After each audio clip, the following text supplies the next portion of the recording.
Hello friends, कैसे हैं आप सभी। उम्मीद करता हूँ आप सभी बहुत अच्छे होंगे और बहुत अच्छे से अपनी तैयारी कर रहे होंगे यूपी टेट की। जैसे कि आप सभी को पता है कि सीडीपी की क्लासेस चल रही हैं और काफ़ी टॉपिक कंप्लीट हो चुके हैं। हमारा जो लास्ट टॉपिक था उसमें हमने पढ़ा था जेंडर के बारे में, जाना था कि जेंडर किसे कहते हैं, जेंडर रोल किसे कहते हैं, जेंडर स्टीरियोटाइप्स किसे कहते हैं, जेंडर टाइपिंग किसे कहते हैं, जेंडर बायस किसे कहते हैं। उसके बाद हमने जाना क्रिएटिविटी के बारे में और उसके तत्व जाने। तो इतने सारे टॉपिक हमने लास्ट वीडियो में अपने कंप्लीट कर लिए थे। आज के वीडियो में हम बात करने वाले हैं व्यक्तित्व की। जानेंगे कि पर्सनालिटी क्या होती है, पर्सनालिटी किसे कहते हैं, अलग अलग मनोवैज्ञानिकों ने इसके बारे में क्या कहा है। उसके बाद व्यक्तित्व की विशेषताएं और उसके प्रकार जानेंगे कि व्यक्तित्व के कितने प्रकार होते हैं, शरीर रचना प्रकार किसने दिया है, क्रैसमर ने कैसे बांटा है, सेल्डन ने कैसे बांटा है, किसने अंतर्मुखी बहिर्मुखी में बांटा है। तो ये सारी चीज़ें हम आज की वीडियो में कवर करेंगे। वीडियो स्टार्ट करने से पहले मैं एक चीज़ जरूर कहूँगा जो मैं हमेशा लास्ट में कहता हूँ कि वीडियो को शेयर जरूर करें अपने दोस्तों के साथ और चैनल को सब्सक्राइब भी करें अगर आप पहली बार इस चैनल से जुड़ रहे हैं। और इसमें हाइप का ऑप्शन भी आता है, अगर आपको वीडियो अच्छी लगे तो उसे हाइप भी कर सकते हैं 3 बार आप। ठीक है, तो चलिए स्टार्ट कर लेते हैं। व्यक्तित्व शब्द की अगर हम बात करें तो ये शब्द अंग्रेजी भाषा के पर्सनैलिटी शब्द का हिंदी रूपांतरण है, जिसकी उत्पत्ति यूनानी भाषा के शब्द परसोना से हुई है, जिसका अर्थ होता है मुखौटा या नकाब। अगर हम व्यक्तित्व शब्द की बात करें तो अंग्रेजी भाषा में इसे पर्सनैलिटी कहते हैं और पर्सनैलिटी जो शब्द है वो लैटिन भाषा के शब्द या कहें यूनानी भाषा के शब्द परसोना से इसकी उत्पत्ति हुई है। किससे उत्पत्ति हुई है? तो परसोना शब्द से इसकी उत्पत्ति हुई है और जिसका अर्थ होता है मुखौटा या नकाब। ठीक है, तो इसे हम क्या कह सकते हैं परसोना शब्द को? तो इसका अर्थ होता है मुखौटा या नकाब। व्यक्तित्व के निर्माण की शुरुआत परिवार से होती है तथा समाज बालक के व्यक्तित्व को पूर्ण करता है। यानी कि किसी भी बच्चे का जो व्यक्तित्व है, जो पर्सनैलिटी है उसकी, किसी भी बालक की, किसी भी इंसान की, तो वो उसकी जो शुरुआत होती है वो परिवार से होती है। वो कैसे परिवार में पैदा हुआ है, उसका परिवार ही निश्चित करेगा कि उसका व्यक्तित्व कैसा रहेगा।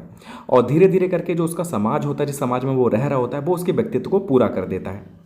व्यक्तित्व को सिर्फ आंतरिक कारक प्रभावित नहीं करते, बाह्य कारक भी प्रभावित करते हैं। आंतरिक कारकों में उसका आ जाएगा वेट कैसा है, उसकी हाइट कैसी है, उसका गुड लुकिंग है कि नहीं है, ये उसके जो होते हैं आंतरिक कारकों में आ जाती हैं चीज़ें। बाह्य कारक में आ जाती है कि उसके गुण कैसे हैं। ऐसा तो नहीं वो अपराधी प्रवृत्ति को, देखने में तो बहुत अच्छा है लेकिन अपराधी प्रवृत्ति को, तो सब कुछ मिलाकर अगर पॉजिटिव होता है तभी हम कहते हैं कि इसका व्यक्तित्व बहुत अच्छा है। लेकिन अगर चीज़ें बुरी होती हैं तो कह देते हैं कि इसका व्यक्तित्व, इसकी पर्सनैलिटी बहुत गंदी है। अब इसकी कुछ परिभाषाएं देख लेते हैं। पहली परिभाषा ऑलपोर्ट के अनुसार है, बहुत इंपॉर्टेंट परिभाषा, ये कई बार एग्जाम में पूछी जाती है क्योंकि ऑलपोर्ट की डेफिनेशन बहुत इंपॉर्टेंट है। एक ही जगह इन्होंने डेफिनेशन दी है, वो भी व्यक्तित्व की। तो इन्होंने कहा कि व्यक्तित्व उन मनोशारीरिक अवस्थाओं का गत्यात्मक संगठन है जो किसी व्यक्ति का उसके पर्यावरण के साथ अनूठा समायोजन स्थापित करता है। तो ऑलपोर्ट ने क्या कहा व्यक्तित्व के बारे में? तो उन्होंने कहा कि व्यक्तित्व जो है वो मनोशारीरिक अवस्थाओं का गत्यात्मक संगठन है। किसका संगठन है? तो मनोशारीरिक, जो किसी व्यक्ति का उसके पर्यावरण के साथ अनूठा समायोजन स्थापित करता है। जो क्या करता है? जो किसी व्यक्ति का उसके पर्यावरण से, जैसे इन्वायरमेंट में वो रह रहा है, तो उसके साथ समायोजन स्थापित करता है। ये ऑलपोर्ट का कहना था। डेफिनेशन इंपॉर्टेंट है, इसे याद रखना। जो हाईलाइट पॉइंट है इन्हें अच्छे से याद रखना कि मनोशारीरिक अवस्थाओं का गत्यात्मक संगठन बताया है। जो क्या करता है? तो पर्यावरण के साथ अनूठा समायोजन स्थापित करता है। दूसरी डेफिनेशन है वॉटसन की, जो कि बहुत सिंपल है और बहुत ही अच्छी है। ठीक है, ये पूछी जाती है एग्जाम में, इसलिए पूछी जाती है क्योंकि बहुत सिंपल सी लाइन है। एक लाइन लिख देगा, आपको लगेगा कि पता नहीं किसने कहा होगा। तो इन्होंने कहा था कि हम जो करते हैं वही व्यक्तित्व है, यानी कि आप जो भी कर रहे हैं वही आपकी पर्सनैलिटी है। ये कहना था वॉटसन का कि हम जो करते हैं वही व्यक्तित्व है, अथवा हम कह सकते हैं कि व्यवहार ही व्यक्तित्व है। ये दोनों डेफिनेशन एक ही चीज़ को बोलती हैं। और ये किसने कहा? वॉटसन ने कहा कि व्यवहार ही क्या है? व्यक्तित्व है। यानी कि हम जो बिहेव करते हैं वही हमारी पर्सनैलिटी है, या हम जो कुछ करते हैं वही व्यक्तित्व है। ये कहा था वॉटसन ने। तीसरी डेफिनेशन है बैलेंटाइन की। बैलेंटाइन ने क्या कहा कि व्यक्तित्व जन्मजात एवं अर्जित प्रवृत्तियों का योग है। यानी कि जन्म से जो चीज़ें होती हैं और जो चीज़ हम अर्जित करते हैं उन दोनों का योग है क्या? व्यक्तित्व। तो बैलेंटाइन ने कहा कि व्यक्तित्व जन्मजात एवं अर्जित प्रवृत्तियों का योग है। ये कहना था बैलेंटाइन का। नेक्स्ट डेफिनेशन है गिलफोर्ड की। गिलफोर्ड ने क्या कहा कि व्यक्तित्व गुणों का समन्वित रूप है। क्या है पर्सनैलिटी? तो गुणों का समन्वित रूप है व्यक्तित्व। ये कहना था गिलफोर्ड का। लास्ट है आपकी वुडवर्थ की। वुडवर्थ ने कहा कि व्यक्तित्व व्यक्ति के व्यवहार की समग्र विशेषता है। तो वुडवर्थ का कहना था कि जो व्यक्तित्व है, पर्सनैलिटी है, वो व्यक्ति के व्यवहार की समग्र विशेषता, यानी कि उसका जो बिहेवियर होता है उसकी समग्र विशेषता होती है उसकी पर्सनैलिटी। ये वुडवर्थ का कहना था। तो पांचों जो डेफिनेशन है, जो बताई गई जो कथन है, ये अच्छे से याद रखना पर्सनैलिटी के बारे में, इंपॉर्टेंट है सारे। नोट करने वाली चीज़ क्या है कि अधिगम के अभाव में व्यक्तित्व का विकास संभव नहीं है। यानी कि अगर आप अधिगम नहीं कर पाएंगे, चीज़ों को सीखते नहीं हैं, अगर सीखेंगे नहीं तो व्यक्तित्व का विकास आप नहीं कर पाएंगे। ये कहना था। जैसे आपने देखा कोई पागल व्यक्ति है, पागल व्यक्ति कुछ नहीं सीख पाता क्योंकि उसके अंदर सीखने की क्षमता ही नहीं होती, अधिगम का अभाव होता है। इसलिए उसकी जो पर्सनैलिटी होती है वो बिल्कुल जीरो होती है। इसलिए हम कह सकते हैं कि अधिगम के अभाव में व्यक्तित्व का विकास संभव नहीं है।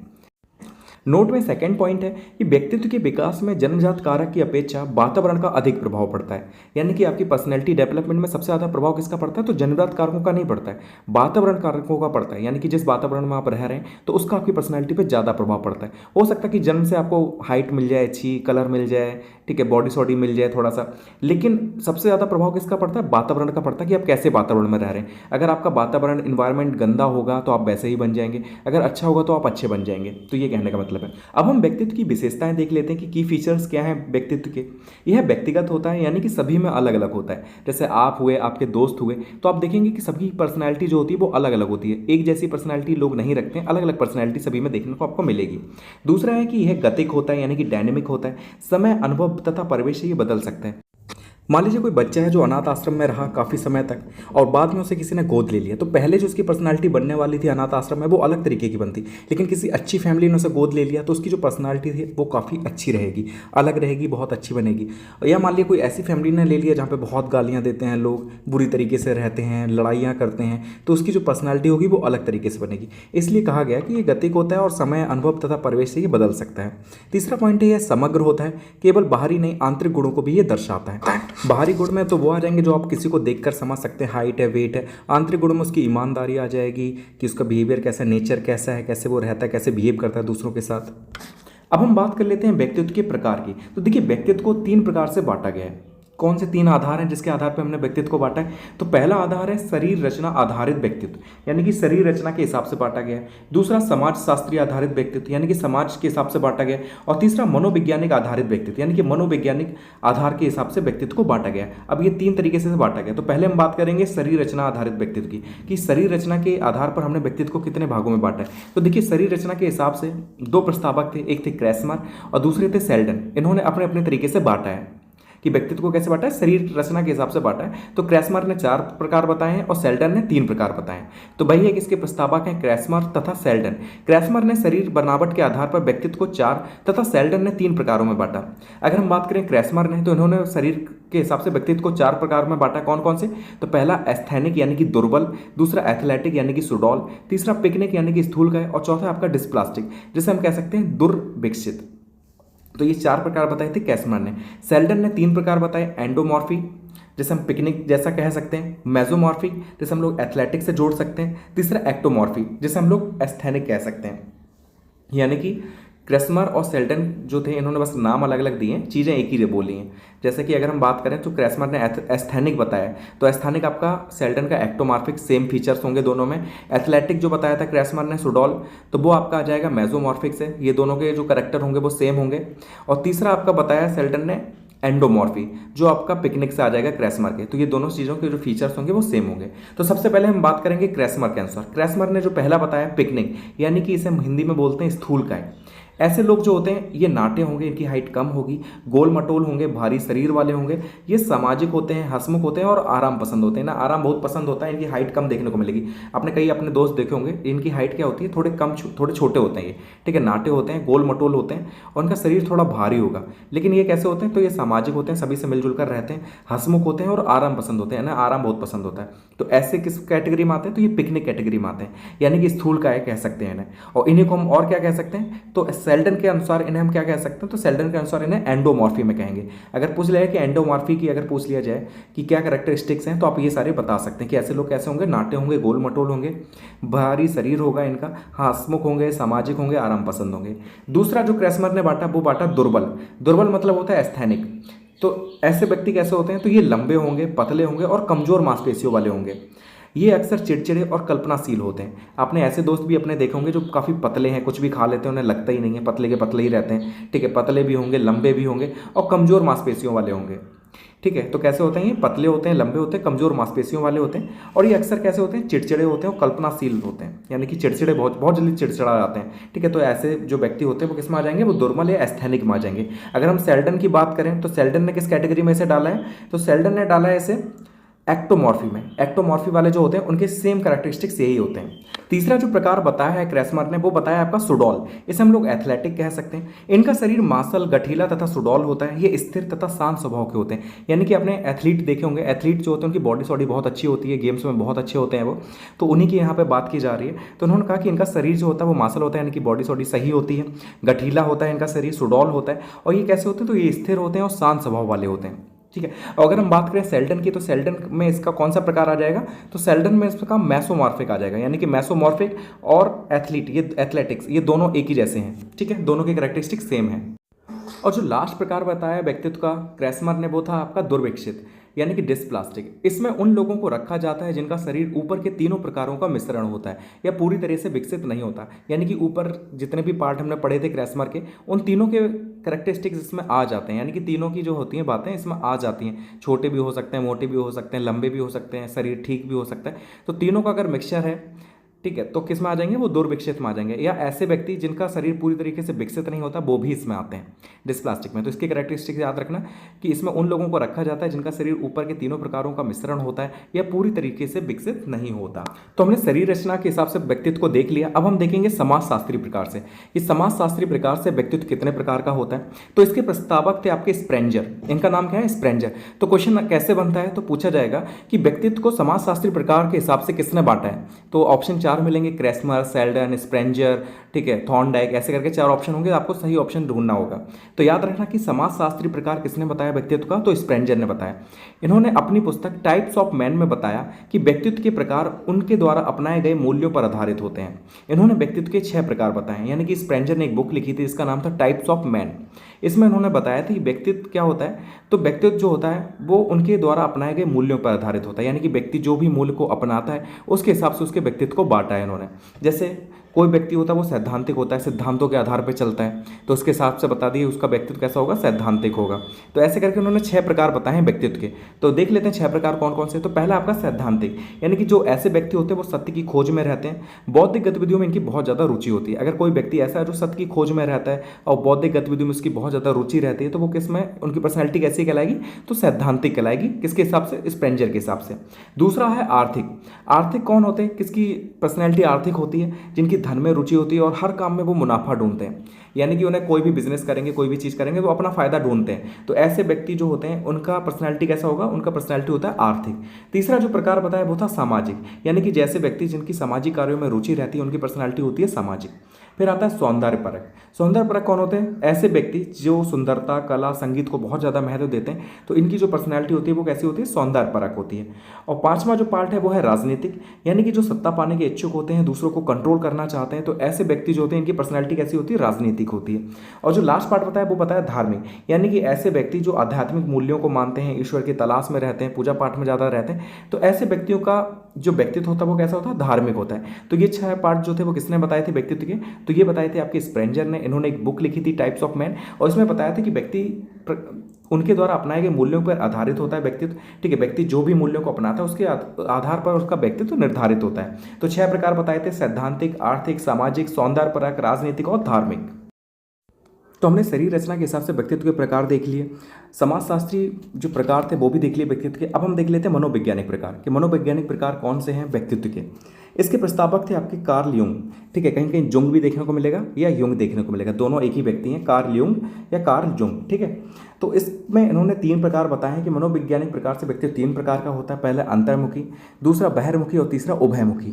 तीनों को ही जान लेते हैं। सबसे पहले हम जानते हैं अंतर्मुखी के बारे में। इंग्लिश में इसे इंट्रोवर्ट कहते हैं। इंट्रोवर्ट आपने काफ़ी सुना होगा। अंतर्मुखी कौन होते हैं, तो ऐसे व्यक्ति संकोची, चिंताशील एवं स्वयं की ओर चिंतित होते हैं। ये एकांत प्रिय और कम मित्रों वाले होते हैं। इसमें अध्ययनशील, रूढ़वादी एवं असामाजिक प्रवृत्ति पाई जाती है, यानी कि ऐसे व्यक्ति जो बिल्कुल खोए खोए से रहते हैं, अकेले रहना ज़्यादा पसंद करते हैं, लोगों से घुलना मिलना इतना पसंद नहीं करते, लोगों के सामने भी नहीं आते जल्दी। तो ऐसे व्यक्ति जो होते हैं वो अंतर्मुखी मानते हैं। जैसे कि मैं आपके सामने नहीं आ रहा क्योंकि मेरा जो बिहेवियर है वो भी कैसा है, थोड़ा इंट्रोवर्ट टाइप का है कि मैं जल्दी सामने नहीं आता। तो जो ऐसे व्यक्ति होते हैं थोड़े संकोची होते हैं, चिंताशील होते हैं, अकेले अकेले चिंता करते रहते हैं, टेंशन लेते रहते हैं, लोगों से बोल नहीं पाते अपनी बातें क्योंकि उन्हें रखना ही नहीं आता, वो बोल ही नहीं पाते। तो ऐसे व्यक्ति जो होते हैं उनका बिहेवियर बिहेवियर कैसा होता है, पर्सनैलिटी कैसी होती है, तो वो अंतर्मुखी होते हैं। ये स्वयं की ओर चिंतित होते हैं, ये एकांत प्रिय होते हैं, अकेले रहना बहुत अच्छा लगता है, अकेले रहते हैं, कम मित्रों वाले होते हैं। ऐसा नहीं कि इनके मित्र नहीं होते, मित्र जो होते हैं बहुत अच्छे होते हैं, जिनके साथ इनकी बनती है बॉन्डिंग बहुत अच्छी बनती है, लेकिन जिनके साथ नहीं बनती तो उनसे ये घुलते मिलते भी नहीं, और इनकी दोस्ती इनके जैसे ही लोगों के साथ होती है, जैसा इनका बिहेवियर रहेगा, अगर उसका ही सामने वाले का भी बिहेवियर वैसे ही है तो इनकी दोस्ती अच्छे से हो जाती है। तो ये कैसे होते हैं, ये अंतर्मुखी होते हैं, इंट्रोवर्ट होते हैं। इनके अंदर क्या होती है, अध्ययनशील यानी कि अकेले पढ़ते पढ़ते रहेंगे, ठीक है, कामों में लगे रहेंगे, रूढ़िवादी भी हो सकते हैं, और असामाजिक प्रवृत्ति भी इनके अंदर पाई जा सकती है। ये मेरे अंदर नहीं है, लेकिन असामाजिक प्रवृत्ति भी इन्हीं लोगों में पाई जाती है, जैसे उल्टे सीधे काम वाम करना, अपराधी प्रवृत्ति की जो होती है ना, वो अकेले अकेले नहीं, जो किसी को स्टॉक करना, ये करना वो करना, तो ये भी किस में आते हैं, अंतर्मुखी में आ जाते हैं। विशेषता इनकी क्या है, आत्म केंद्रित होते हैं, अपने से अलावा किसी को से मतलब अपने अलावा किसी से मतलब नहीं रखते ये जल्दी। एकाकी होते हैं, बाह्य जगत से कम अनुराग होता है, बाहर जो बाहरी लोग होते हैं उनसे इतना मतलब नहीं रखते। अच्छे लेखक होते हैं, ठीक है, लिखते बहुत अच्छा है ये लोग, लेकिन उतने अच्छे वक्ता नहीं होते हैं, बोलना थोड़ा इतना अच्छा इन्हें नहीं आता है, लेकिन लिखने में बहुत एक्सपर्ट होते हैं। चौथा, चिंताग्रस्त यानी कि अकेले अकेले चिंता करते रहते हैं, चाहे अपनी फैमिली की हो, चाहे अपने दोस्तों की हो, किसी की भी हो, तो अकेले ही चिंता करने में ये इन्हें मजा आता है। और लास्ट पॉइंट है कि ये टाइम के पंचुअल होते हैं, यानी कि समय का सदैव ये लोग ध्यान रखते हैं। अब मनोवैज्ञानिक प्रकार में जो दूसरा प्रकार है वो है आपका बहिर्मुखी यानी कि एक्सट्रोवर्ट। ये बाह्य जगत में रुचि रखते हैं, ये समाज में लोकप्रिय स्थान रखते हैं, ये सबसे मैत्रीपूर्ण व्यवहार करते हैं, इनमें धारा प्रभाव बोलने की क्षमता होती है। यानी कि अगर हम बहिर्मुखी व्यक्ति की बात करें तो ये ऐसे व्यक्ति होते हैं जो बहुत जल्दी लोगों में घुल मिल जाते हैं, बहुत हंसमुख से बात करते हैं, किसी से लगेगा ही नहीं कि पहली बार मिल रहे हैं। जैसे आपने देखो कई आपके दोस्त ऐसे होंगे, वो किसी से भी ऐसे बात करने लग जाएंगे, ये आपको लगेगा यार ऐसा लग रहा है कि जैसे पहले से कब से जान रहा हो ये, लेकिन मिला आज ही है। तो कई लोग ऐसे होते हैं जो क्या करते हैं, उन्हें दूसरों से मतलब बहुत होता है, बाह्य जगत में बहुत रुचि होती है, समाज में इनका लोकप्रिय स्थान भी होता है, क्योंकि ये इतने हंसाते हैं, हंसते हैं, हंसमुख होते हैं। और दूसरा क्या है कि मैत्रीपूर्ण व्यवहार करते हैं, सभी से बहुत दोस्ती से बोलते हैं, भले इनके अंदर कुछ भी चल रहा हो, लेकिन ऊपर से बहुत दोस्ती से बोलेंगे और बहुत अच्छा बनने की कोशिश करेंगे। और धारा प्रभाव में बोलने की इनकी क्षमता होती है कि बोलते बहुत है तो बोलना है ना बहुत अच्छे से आता भी है। तो ये आते हैं आपके बहिर्मुखी में। इनकी विशेषताएं क्या हैं, तो इनकी विशेषताएं है कि समाज के कार्यों में ये रुचि रखते हैं, कोई भी काम होगा उसमें नेता बनने की कोशिश करेंगे, घुस जाएंगे उसमें। दूसरा, लोगों से मिलना जुलना इन्हें पसंद होता है, सबको प्रसन्न रखने वाले होते हैं, ठीक है, मतलब हंसी ठिठोली करते रहते हैं। फिर है कि उत्साहवादी एवं आशावादी होते हैं, उत्साह बहुत होता है इनके अंदर। आत्मचिंतन में इनकी कोई रुचि नहीं होती, यानी कि आत्मचिंतन नहीं करते हैं, सब चीज़ें छोड़ देते हैं, यार ठीक है जब होगा हो जाएगा देख लेंगे। तो ऐसा जो बिहेवियर होता है वो होता है किसका, बहिर्मुखी का। अब हम बात कर लेंगे उभयमुखी की। उभयमुखी ऐसे व्यक्तित्व वाले व्यक्ति होते हैं जिनमें अंतर्मुखी तथा बहुमुखी दोनों के गुण पाए जाते हैं, उभयमुखी व्यक्तित्व वाले व्यक्ति होते हैं। यानी कि ऐसे व्यक्ति जिनमें अंतर्मुखी वाले जो गुण होते हैं वो भी पाए जाएं, और बहिर्मुखी वाले व्यक्ति जो होते हैं उनके जो गुण होते हैं वो भी पाए जाएं। तो ऐसे व्यक्ति कैसे होते हैं, तो उभयमुखी होते हैं, यानी एम्बिवर्ट। ऐसे व्यक्ति जिनमें दोनों के गुण पाए जाते हैं, अंतर्मुखी और बहिर्मुखी के, तो वो कहलाते हैं आपके उभयमुखी। विशेषताएं क्या होती हैं इनकी, तो परिस्थिति के अनुसार ये अपना व्यवहार बदल लेते हैं, ठीक है, जैसे आप देखेंगे कैसी परिस्थिति उस हिसाब से अपने आप को ढाल लेते हैं, उसके अनुसार अपना जो बिहेवियर होगा वो चेंज कर देंगे। दूसरा क्या है, लचीला तथा संतुलित दृष्टिकोण होता है इनका।